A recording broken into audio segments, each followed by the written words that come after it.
የኔ ገንዘብ በራሴ ብር እናንተ ይመለከታችኋል? ምን አገባችሁ?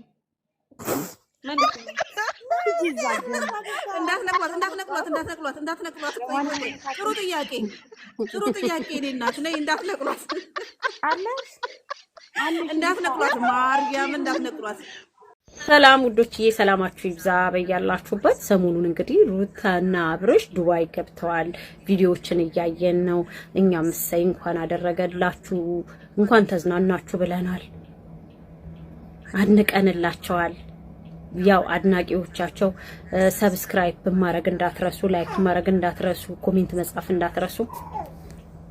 እኔ ምለው እናንተ እንደዚህ እሽኮለለለለ ያረጋችሁ ምን ሆናችሁ ነው? ከነሱ በላይ እነሱስ እሺ ፈታ ዘና እያሉ ነው እሽኮለሌ የሚሉት። የእናንተ ከስር እሽኮለለለ ለማለትስ ምንድነው? እንዴ የትኬት እንክፈልላቸው፣ ከፍለን እንግባ። ፕሮግራሙ ቅዳሜ ይሁን እሁድ ከሆነ ትምህርት ቤት አለብን። አታፍሩ? እንደው ከፍለን እንግባ ስትሉ አታፍሩ? እነሱ ጤነኛ ናቸው፣ ሰርተው መኖር ይችላሉ። ምንም ነገር አልሆኑም። ወጣት ገና ትንንሽ ልጆች ሰርተው መኖር የሚችሉ ሰርተው መብላት የሚችሉ እናዋጣላቸው። እንዴ እነሱም አላሉም እንበል፣ እነሱ አዋጡልን አላሉም እንኳን ቢባል እናንተ ባዮቹ ሐሳቡን አምጮቹ ትንሽ የማይዛችሁ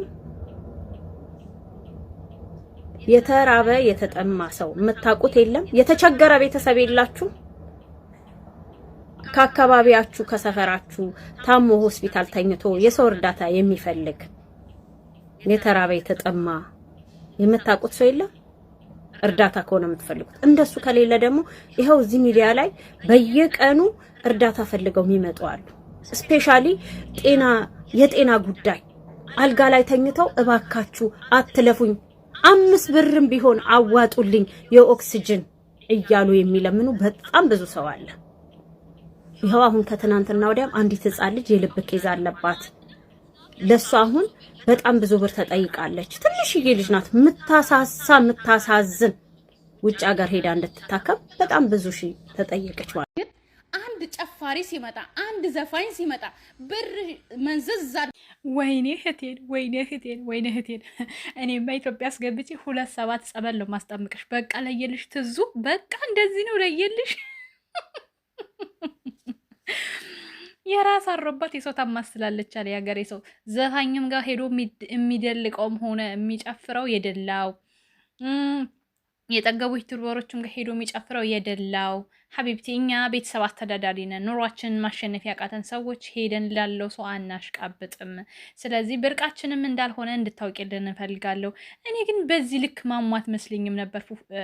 ትዙዬ በጣም ነው እያሳዘንሽኝ የገረምሽኝ ያልሽ። ደግሞ እኮ አልረሳነውም። በባለፈው እኮ እኔ አልሄድም እኔ አብርሽና ሩታ ሰርግ ላይ በፍጹም አልገኝም ብለሽ ነበረ። ደግሞ ዛሬ ምን ተገኝቶ ነው እንደ ብረምጣድ ጌጣ ግልብጥ ያልሽው ወዳጄ? ታይ እንደ ድሮ ደግማ ደግምላችሁ ሁለተኛ ማለት ሄድ ምናምን ብለኝ የምታባረኝ ነው። እሺ ና የራዱ ለመቶ ውስጥ አለ ለሷ ስር ደግማ ደግምላችሁ ሁለተኛ ማለት ሄድ ምናምን ብለኝ የምታባረኝ ነው። እሺ ና የራዱ ለመቶ ውስጥ አለ ለሷ ስር